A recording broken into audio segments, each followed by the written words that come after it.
पवित्र परमेश्वर का धन्यवाद हो आपको और मुझे आज के दिन दिखाने के लिए। आज हम दयालु सामरी के विषय में देखेंगे। लूका 10 अध्याय उसका 25 आयत से 37 आयत तक देखेंगे। यहाँ पर एक उपदेशक खड़ा हुआ और यीशु मसीह की परीक्षा लेते हुए उससे एक प्रश्न पूछा। उसने कहा, हे गुरु, अनंत जीवन के वारिस होने के लिए मैं क्या करूं? यीशु मसीह ने कहा, व्यवस्था में क्या लिखा है? उस व्यक्ति ने उत्तर दिया, यही कि तू अपने प्रभु परमेश्वर से सारे मन, सारे प्राण, सारे शक्ति, सारे बुद्धि के साथ प्रेम कर और अपने पड़ोसी को अपने समान प्रेम रख। यीशु मसीह ने कहा, तूने ठीक कहा है, यही कर तो तू जीवित रहेगा। उसके बाद उस व्यक्ति ने एक और प्रश्न पूछा। उसने कहा यीशु मसीह से, तो मेरा पड़ोसी कौन है? यीशु मसीह ने उसे समझाने के लिए एक उदाहरण दिया। उसने कहा, यरूशलेम से यरीहो की ओर एक व्यक्ति जा रहा था।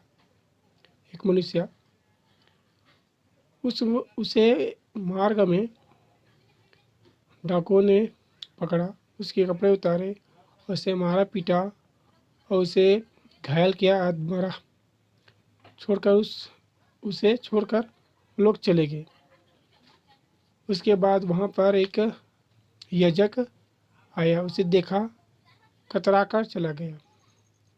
फिर कुछ समय बाद एक लेवी आया, उसने भी उसे देखा, लेकिन कतरा कर वो भी चला गया। परंतु एक सामरी यात्री वहाँ पर आया और उसके समीप गया और उसके घाव पर तेल मारा, दाखरस लगाया और पट्टियाँ बांधी और अपने साथ सराय में ले गया और उसकी सेवा टहल करने लगा। उसके बाद दूसरे दिन उसने 2 दिनार निकालकर सराय के मालिक को दिया और कहा, उसकी सेवा टहल करना। किसकी? जो घायल व्यक्ति उसने लाया था, उस व्यक्ति क्या है, सेवा टहल करने के लिए उसे कहा। और उसके बाद क्या कहा? कहा कि अगर और तेरा कुछ लगता है, खर्च होता है, तो उसे मैं लौटते समय दे दूंगा। उसके बाद यीशु मसीह ने उस व्यक्ति से कहा कि उसका पड़ोसी कौन हुआ? इसमें से, इन तीनों में से कौन हुआ? उस व्यक्ति ने बताया कि वही जिसने उस पर दया किया। तो यीशु मसीह ने उससे कहा कि जा, तू भी ऐसा ही किया कर। आप और मैं अगर किसी भी ज़रूरतमंद की अगर मदद करते हैं तो हमें 3 चीज़ों की ज़रूरत है।